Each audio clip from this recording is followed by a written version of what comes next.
Hi, Joseph. Hey, Philip, how are you? I'm doing well. How are you? Good. It's good to have you back on. Yeah, thanks for having me back. Absolutely. Let me introduce us. I am Philip Menchaca of Meaning of Life TV. You are Joseph Baker, Associate Professor in the Department of Sociology at East Tennessee State University. You are also a Senior Research Associate for the Association of Religion Data Archives and co-author of American Secularism and Paranormal America. So this is your second time on Meaning of Life. The first time we talked about secularism in America, trends in secularism, and I thought it would be fun to have you back and talk about your other research interest, paranormal beliefs. This is the book you co-authored, Paranormal America, and this is what we talked about last time, American Secularism. So I've got the Joseph Baker collection here. Yeah. So we're going to talk about the strange sorts of beliefs that a lot of people have: UFOs, ghosts, psychics, Bigfoot, all that good stuff. And Yeah, we're moving from atheist to Bigfoot. yeah, it's a big jump. So to start, I have, a lot of people, I think, when we talk about these sorts of strange beliefs, they wonder why study these beliefs at all. Just aren't these people cranks and crazies? Uh, why do this kind of research? Well, there's a few reasons. If we want to just go, so I'm a sociologist of religion by training, and if we're just talking about, say, the number of people who believe or experience something, belief in and experience of paranormal phenomena is fairly high. So in the survey we ran in 2014, over 50% of respondents claimed at least one of the paranormal beliefs we were asking about out of like 7 different basic ones: psychics, Bigfoot, UFOs. So if you think about it that way, in some sense, the paranormal is fairly common. So it's marginalized and stigmatized culturally, but it's pretty common. And then if you want to think about it in another way, it's been increasing in popularity. So consider paranormal media. Used to be that you just had like In Search Of or Unsolved Mysteries. And now there's like whole channels on cable, like Destination America, do nothing but paranormal programming. There's all kinds of paranormal chat rooms and forums on the internet. So if you think about it that way, it's really common. It's around. It's relatively understudied compared to organized religion, but it's something that's really sort of pervasive in American culture. And once you look for it, frankly, it's kind of everywhere. Yeah, and on the increasing presence of paranormal media or media about paranormal uh, belief or beliefs or occurrences, um, does that reflect an increase in interest as well and belief, or is it just sort of a fun diversion that people realized was good entertainment? I think it's both of those things, and I mean, part of this is that the increasing specialization of media and diversification. So, going from, if you think about in the 19 before the internet, you think about people used to just have a few television channels, then you move to cable, then you move to the internet. There's all this diversification. So some of it is a function of diversification, but it is also that both of those things, people find it entertaining. So if you look at how many, say, movies involve the paranormal, if you want to think about horror movies especially, or movies that involve psychic powers and things like that. So it's really common, and as a form of entertainment, it makes for good storytelling. It draws on mythological themes. And in a lot of ways, the paranormal has become a repository for kind of leftover mythological ideas that are not used as much anymore. And in other ways, it is also a pool from which new religious movements may pull supernatural ideas and experiences. So it can be serious. I mean, some of the people we've studied are certainly as serious as you could be about it. I mean, they take it, sort of completely seriously. It's not a joke to them. And for other people, it's a form of entertainment, maybe serious entertainment or entertainment that might hopefully lend insight into their lives if they're visiting a psychic or something. So, I mean, it depends on who it is, but it's a mixture of both interest and entertainment. And then there's also the feature of sort of the changing landscape of media that has allowed these new forums for people to express an interest where previously it might have been hard for me to find other supernatural Bigfoot believers, say. But now there's an internet forum. I can get in a chat room. I can get on a newsletter. So I can find like-minded folks like that. So part of it's new technology, part of it's entertainment, and part of it is serious interest. Yeah. So are there any particular traits among paranormal believers? Traits that predispose people to paranormal belief? Yeah, there are a few, although it's not always what you would expect. A lot of times people, when I tell them I study this, they might expect that people are going to be marginalized, they'll have low levels of education or something like that. And in some ways that's true on average, but we don't tend to find that, say, education level is a really strong predictor. It is a negative predictor in the sense that higher education makes you less likely to have paranormal beliefs, but people of high education still have quite a bit of paranormal beliefs. There's some really interesting dynamics that happen with religion. So one of the things that makes you most likely to be into the paranormal is to be kind of what I would call like a supernatural dabbler or a supernatural pluralist. Someone who, so for instance, people who say, I'm spiritual but not religious. People who identify with that term or that phrase or identity are much more likely to have paranormal beliefs than other people. And in some ways, you can think of it as if you're interested in the supernatural, but you're not going to commit to a specific strict religion, then the paranormal offers a bunch of different options for things you can be interested in. And so the most likely paranormal believer is someone who's kind of has a spiritual orientation to the world, but is not committed to a strict exclusivist religious tradition. So that's one of the main predictors. Another main predictor in the U.S. currently is age. Younger people are much more into the paranormal, and we don't have panel data on this, but my best guess is that that's a generational rather than an age effect, and that is to say, I don't think people will age out of it. I think the age effect is that younger generations are more interested in the paranormal than older generations, and part of that is, as we talked about last time on your show, the receding of organized religion has opened up a space for this sort of non-institutionalized supernaturalism. Yeah, so there's more space for so-called seekers, people who go around and try to find different spiritual beliefs that speak to them in some way. Do you think another part that could be going on here is that the younger generations grew up with this boom in paranormal media? Definitely. And they're much more likely to mix and match things. So rather than just take all your supernatural ideas from this one tradition, they're much more likely to mix and match from different places. And oftentimes that includes elements of the paranormal. Paranormal media is certainly a part of it, though. I mean, I have ghost hunters come talk to my my class, a class I teach on deviant behavior. Students love it. They're much more excited about that than listening to me, with good reason. And at first when I brought them in, I kind of thought, okay, maybe what I'm going to have is half the class will be into it, and half the class will be a bunch of hardcore skeptics, and I might have to fend off people trying to debunk this, and because that's not the idea. The idea is to listen to the ghost hunters and learn from what they do and how they see the world. And but honestly, in all the years I've been doing this, I have never once had to fend off a skeptic. What it more tends to happen is that it turns into a big group of believers. People tell their own experiences. They tell local ghost stories they've heard. They talk about ghosts on campus. They talk about ghosts in this dorm. And it honestly, almost every time, is more that there's an extremely high level of interest in it than there is opposition to it. And again, that's a generational effect.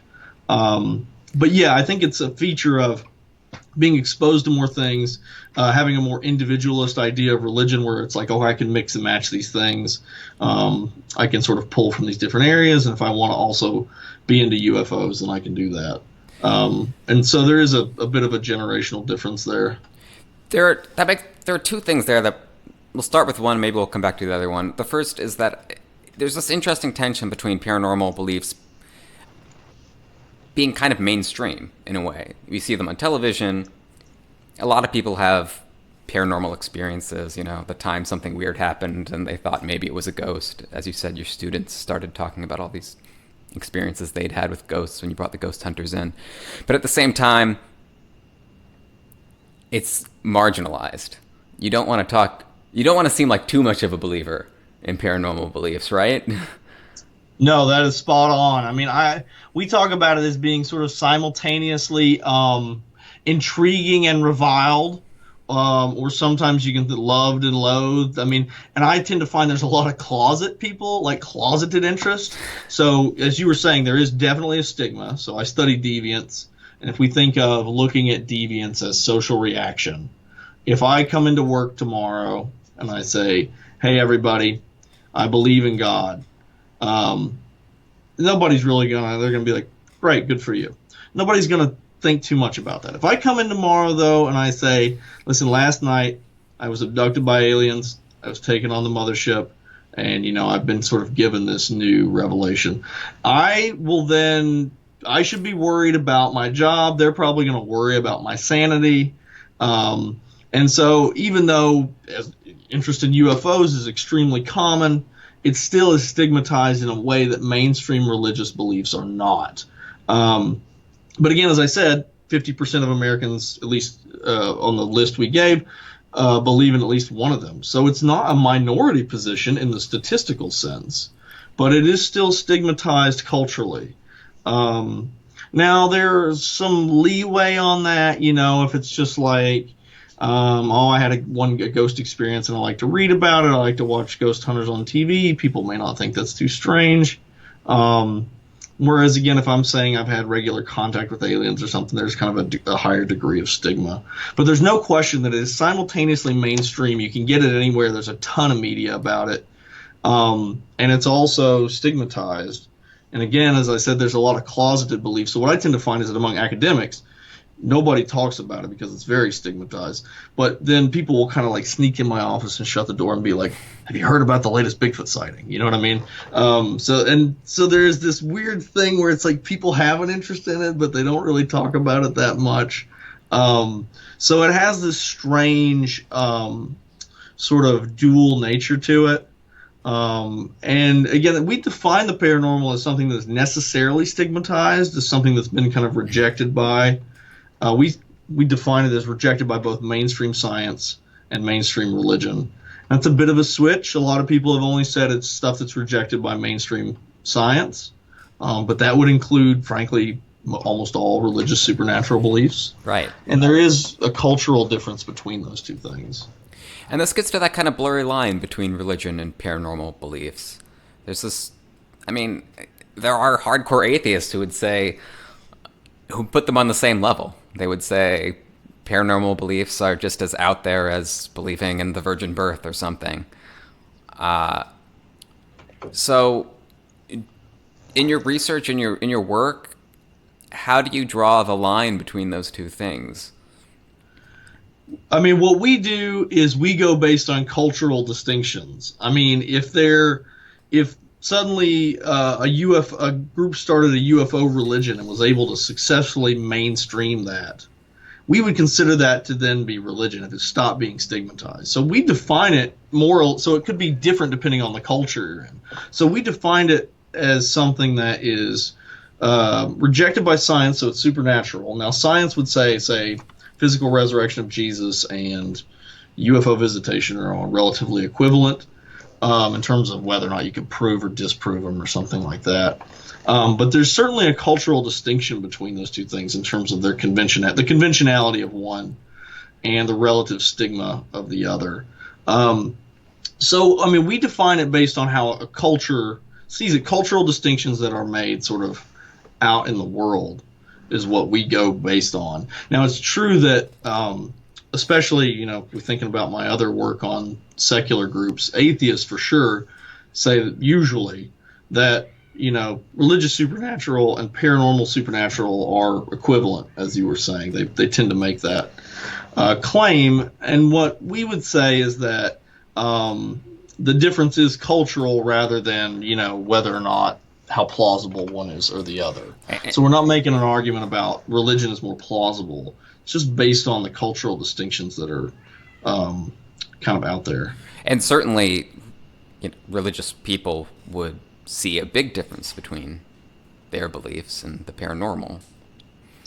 Yeah, and that's actually the thing that, in a lot of ways, makes how we define the paranormal different from previous academic research. So most academic research in the paranormal tend to come from psychology, and it'll be studies of superstition is what they'll call it. And they'll kind of look at it, and the way they'll define the paranormal is stuff that's rejected by science. But they'll leave it at that. But we say it's stuff that is rejected. It's doubly damned is how we like to think about it. It's rejected by science, but it's also then rejected by mainstream religion, so that it's not incorporated in some strong way into traditional religious views. So UFOs are an example of that, or UFO visitation. The idea of aliens out in the universe is somewhat accepted by science, at least on a probability basis. These are, just somewhere out there might be intelligent life. Right. But the idea of visitation, bit of a different animal. And there, science tends to say, nah, we don't really hold much credence to that. But that is also something that's not part of a mainstream religion, at least not yet. And so we say the paranormal is something that's not accepted by science, but it's also not incorporated into mainstream religion. Now, sometimes it's passively not incorporated, and other times it's explicitly rejected. If you look at conservative Protestant rhetoric about the paranormal, it'll say it's satanic, that it's corrupting your children. So, they're explicitly saying, we reject this stuff. Interestingly, though, sometimes they believe in the reality of it. They just believe it's Satan. But again, they're kind of saying this doesn't count as being part of our tradition. So what you get then are these interesting patterns of belief. And I'm going to circle back to the original question you had, which is the overlap between these things. And intensive physical and psychological experiences are a place where these things meet. So if you watch somebody who says they're channeling aliens, and you watch somebody who says they're speaking in tongues, they look pretty similar. So the experience itself can be very similar both physiologically and psychologically, but it's just a matter of how the experience itself is framed. So again, we're not making the argument that the religious version is conventional and the other one is, or the religious version is better than the other.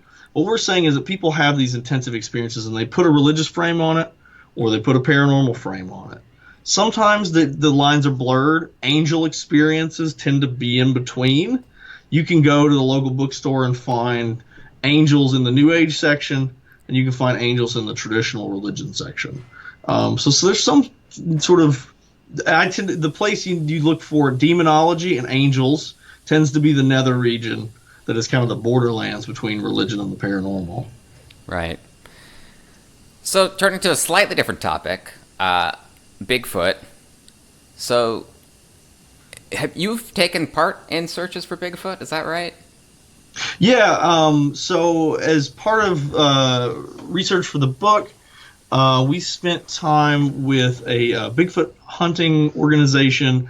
It's a nonprofit org that's sort of designed to sort of try to prove Bigfoot's existence, and if it does exist, try to conserve it. They kind of come from a hardline science perspective. There are supernatural Bigfoot groups. They're kind of the biological version. But so we did some ethnographic work with them. We went to their meetings. We surveyed some of their members, went to their local conferences, and also we did some field work with them. So we went out while they were call blasting, kind of like playing these loud sounds, monkey noises and ape noises in the woods, trying to draw in Bigfoot.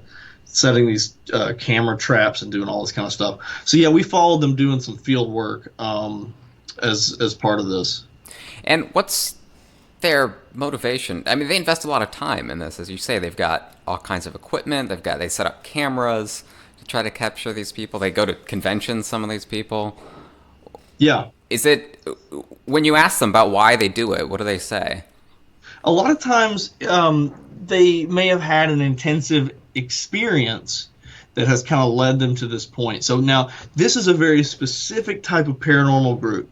They are people who are very conventional by all standards. They have high levels of education, high levels of income, good jobs, married. Most of them are conservative politically.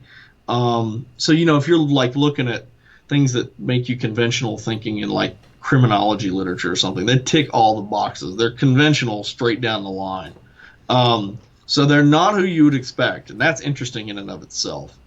But what we say that's interesting about this group is that because they have all this stakes in conformity and this investment in conventionality outside of this one particular belief, what they tend to do is they specialize in this one thing.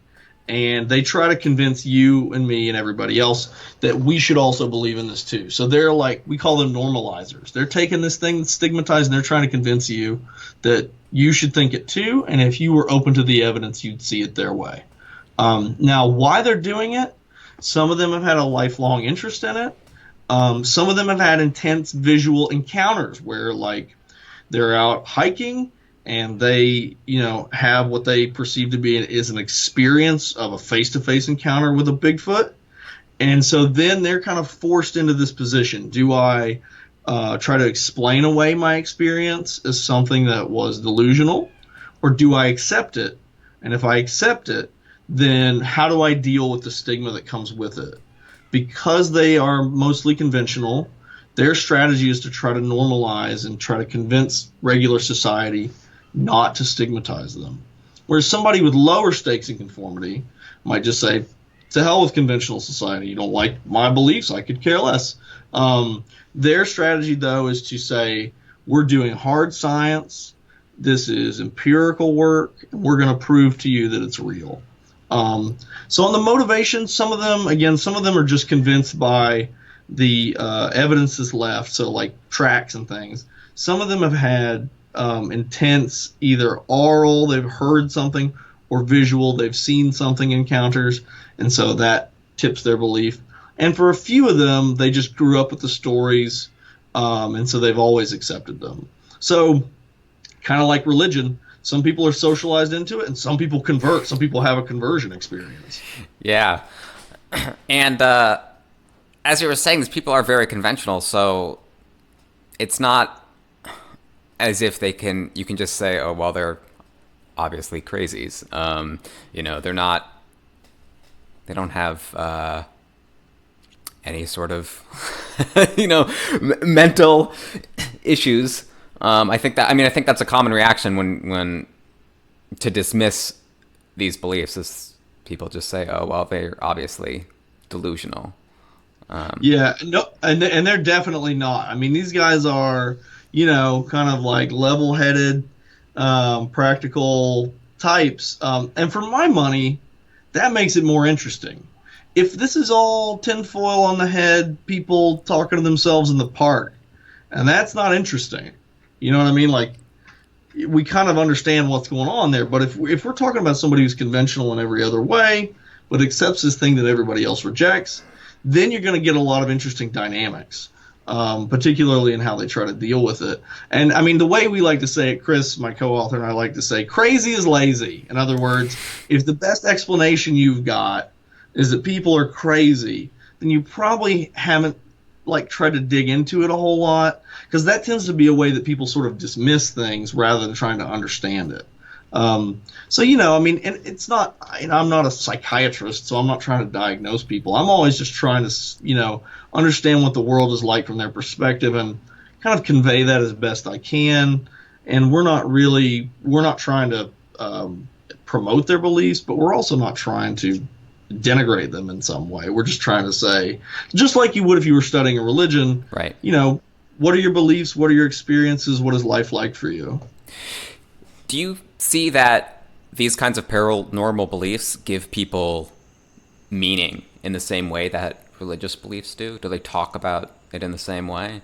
That it orders their life, that it, provides them with hope and so on. And Definitely. Now, different paranormal beliefs do different things. You could say that about religion as well. But there's no doubt that there's a fair lot of cultural meaning.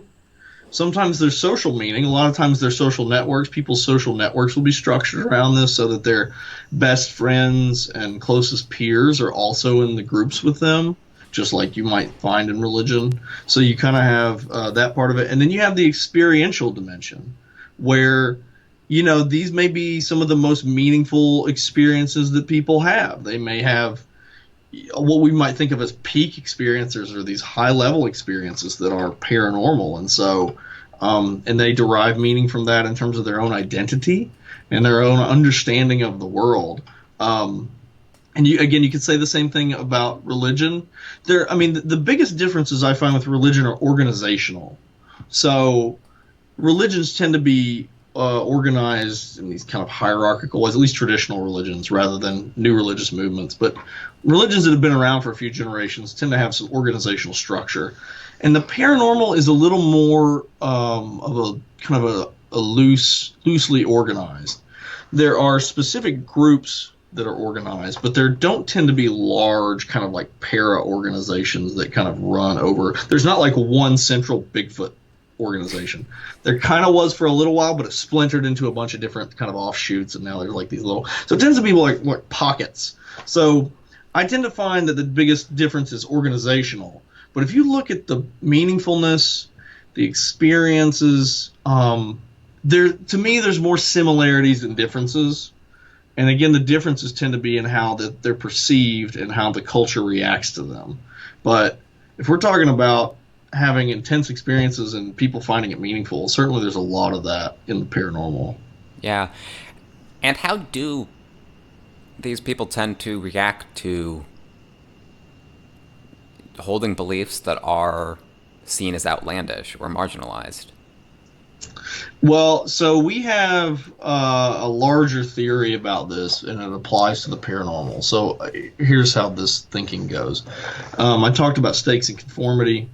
We could talk about how much investment people have in conventional society. And there's a lot of criminology theories about this. They tend to be called control theories.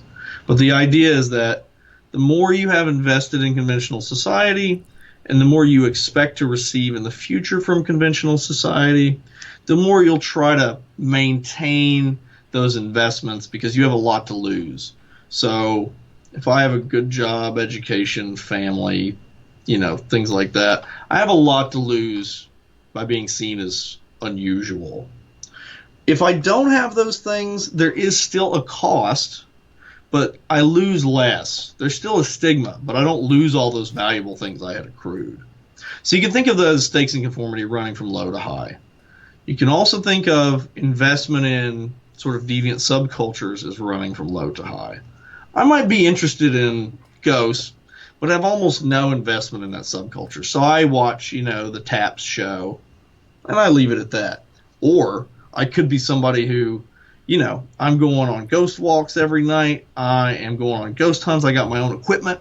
I'm, investing heavily in this. And so what we tend to find is that people who are invested heavily in a paranormal subculture, their stakes and conformity tend to predict how they'll respond. So you can think of there's two response options here. One is to do what we call subculturing. And the idea here is that you're going to go and participate in the subculture, and you're going to tell conventional society more or less to go to hell. And so conventional society might want to stigmatize me, but I'm amongst all my, UFO abductee group, and we all had the same experience. And so we share that, and if you don't like it, screw you. On the other option, if you have like the deep investment in conformity, typically what people do is they try to convince normal society that normal society is wrong about this thing. So they set about trying to prove it.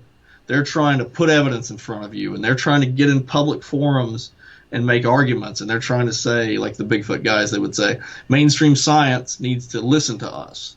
And so the way people deal with it is to either kind of separate a little bit from conventional society in one case, or in the other, to try to go back and argue with the people who were stigmatizing them. There's some other options you've got for deviants. Another one is hiding, because the paranormal is not visible. So another option for managing the stigma might be that I have these intensive experiences of UFO abduction, but I don't talk to anybody about them except, say, a close confidant or something. And so in that way, I can manage the stigma by just not being public about it. Right. Right. So, I have to ask you about some of the stories you heard, if there were any that particularly stood out to you, because in the book you describe a lot of you talk to a lot of people, you describe a lot of different stories. I'm curious if there's one in particular that has stuck with you. Oh man, yeah, it's true. There's so many different ones. I mean, I find the Bigfoot group to be really interesting in terms of sort of the sociological dynamics of it. I tend to find, for stories and narratives, I tend to find the ghost hunting stuff to be the most compelling. And I don't think that's just me. I think it's a feature of ghost beliefs specifically. So there's a bunch of different stories that people tell. So typically, as we talk about this, there's some themes in ghost hunting stories. And death lore is one of them, which is folklore about death. So there tends to be lots of stories about untimely death, things like that. So for instance, like we were with this group in Texas, and there had been like a Klan lynching there, and so they're like telling these just gruesome tales about this, and kind of having these psychics are having these encounters with what they say are like Klansmen spirits and stuff. And so now I didn't personally have those experiences. I was watching people have them, but those stories are the kind that frankly you can't get out of your head. And in a lot of ways that tends to be the way ghost belief and narrative works. It's like it's almost designed to like latch into your brain and stay there. And part of that is because it violates some basic assumptions we have about the world. And there's really good like studies about what makes something interesting to people, or about memes, what makes it stick in people's head. If it sort of confirms most of your assumptions about reality but violates, say, one of them, Like then it'll coming probably back from stick life. in your head. What's that? I said like the afterlife, like. Totally. Yeah. So in psychology, a lot of times they call this minimally counterintuitive, which means it's not so counterintuitive that it asks you to upend everything you've ever thought about the world. But what it does is it violates a basic assumption you have. So religions work on this too. So the afterlife or resurrection from the dead. It's like it keeps all these basic assumptions and it violates one. Ghosts do the same thing, where it's like it has human qualities. Maybe it can speak to you. Maybe it's got a story to tell, but it's got no body. Is it in the present or is it in the past? It sort of violates these basic distinctions. And so the ghost stories tend to stick in my head. I mean, I mentioned the one about the Klan just because it was one of the more gruesome ones, but Lord knows there have been so many different versions of those death lore ones about brides killed on their wedding day, and all those kinds of narratives. And so, I mean, if we're asking about narrative, those are the ones that tend to stick with me. And I think that's a feature of ghost belief more than it is my own sort of predilection towards ghosts. I mean, I find ghosts interesting, but I think it's that's why. And if you look at the paranormal, that there's the highest level of interest in ghosts and the highest experiences in ghosts. And if we if we forget what's religious or what is paranormal, the belief in entities that have human qualities but no physical body are the most common, anthropologically speaking, the most common supernatural belief. So there's something about that sticks in your head and makes a good story, and that's part of why it kind of, either in one form or the other, religious or paranormal, is always around. It's interesting. Now, that Klansman ghost experience that you're describing, was that the Big Cypress Coffee House? Yeah. Yeah. So this was you went and you stayed at this allegedly haunted dwelling, right? Correct. Yeah, it was a coffee shop at the time, and this guy, the guy who owned it, lived there in like in a room up above the coffee shop area, and there was kind of this big open sort of upper level up there, which is where all the ghost activity was supposed to. So we spent most of the time up there. Yeah, now, it was an interesting example of you were watching. You went with a couple believers who spent the night with you, and Yes. you had a very different experience from what they had that night, right? True. Yeah. They had a couple of them had very intensive, long-term, almost trance-like kind of encounters with spirits. I didn't happen to me. Not that I wasn't trying. I'm the kind of guy who, like, when they say like whatever you do, don't go behind the curtain. Like, I have to go behind the curtain. It's just like something in me that it says that there must be great if they're trying to tell me not to do it. So I tried to get to all the haunted places, and I got some pictures on ghost orbs and EMF readings and stuff, but I never had any sort of physical experience with it. Yeah, and it just struck me that it's sort of an example of the resiliency of paranormal beliefs, and I think religious beliefs too, where they went in there and confirmed what they already believed, and you, witnessing the same thing, did not have that experience. Yes. Yeah. And there's a high degree of confirmation bias in it. Now, I don't want to exclude myself from that. The psychics would say, you're the one who had confirmation bias. Right. You were closed off to the possibility of it. And so you didn't experience it because of that. So the same charge could be leveled at me, but it's true that the paranormal tends to bring that out. People find what they're looking for. Yeah, it's that's interesting. So, just to wrap up, I mean, I think some people may wonder, some very specific audience may wonder where exactly this data that is in your research comes from. Are these surveys that you've done recently, or where does a lot of this sort of information about paranormal beliefs coming from? Yeah, so the first edition of the book came out in 2010.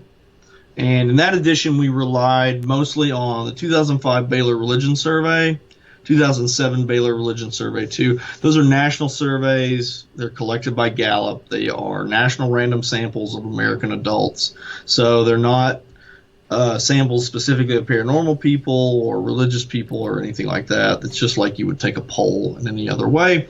We included a bunch of questions on there about paranormal beliefs, experiences, and media consumption. So that was the first thing we did.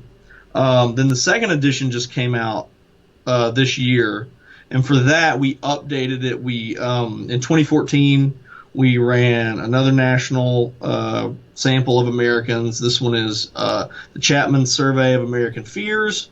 It's a general survey that asks about a bunch of different things that have to do with fear, but we included these same paranormal batteries on there. To try to update the numbers, to see if they've changed, have they gone up or down, to see if the patterns we found the first time through still held. And we also, the 2010 Baylor Religion Survey also had some paranormal stuff on it. So for the second edition, we ultimately have 4 national surveys that we're drawing on, and they run from 2005 to 2014. We did some surveys. We did one survey of the Bigfoot group and one survey of a UFO group. So those are specifically of paranormal groups.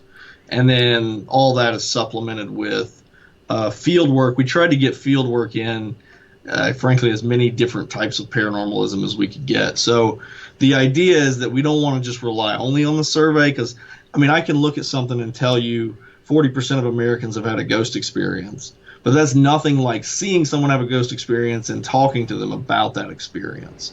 So we're trying to get at what are the broad patterns. So the surveys, it's like, what are the broad patterns? And the field work is like, what's the experience like? What is, kind of like, what are the dynamics of this? What are the narratives? Yeah. How do people talk about it? Yeah. Yeah, exactly. So the idea is to try to balance those things, because we want to have breadth, but we also want to have the depth of narrative and those sorts of things. And it's always a fine line. I mean, it's a tricky walk because honestly, there's probably enough quantitative stuff to do a whole book. There's certainly enough qualitative stuff to do a whole book, but the idea was to try to be as comprehensive as we could in a single volume. Do you find some of the quantitative data hard to gather because these are stigmatized beliefs? I mean, there is the possibility of social desirability bias. The upside is the mode in which we have collected the data has limited that. So, for instance, Baylor Religion Surveys, they'll call, get a hold of people, and ask if they're willing to fill out a survey about beliefs and values. Nothing specific about it, but then they mail it to you, and it's anonymous. So you don't have to actually verbally indicate to anybody, yes, I've had a Bigfoot experience. You just have to tick a box, be willing to tell yourself that, basically, and mail it back. Mm-hmm. So there's probably still some social desirability there where there's perhaps a bit of underreporting, but because it's done it's collected in a mode where you don't have to tell anybody on the phone, you don't have to tell another person you believe this, you don't have to tell anybody face to face. That we've tried to minimize that as much as possible. Certainly, it's still may be there, but I would say that we've kind of kept it at bay as best you could. Yeah. Well, listen, we've gone about 40 minutes, so we should probably wrap up. Thank you so much for coming on and talking about this. It's very interesting. There's a ton more data out there. We'll have some links to some further information for anyone who's interested. And thank you so much for talking, Joseph. Thanks for having me back. Always good to talk to you. Yeah.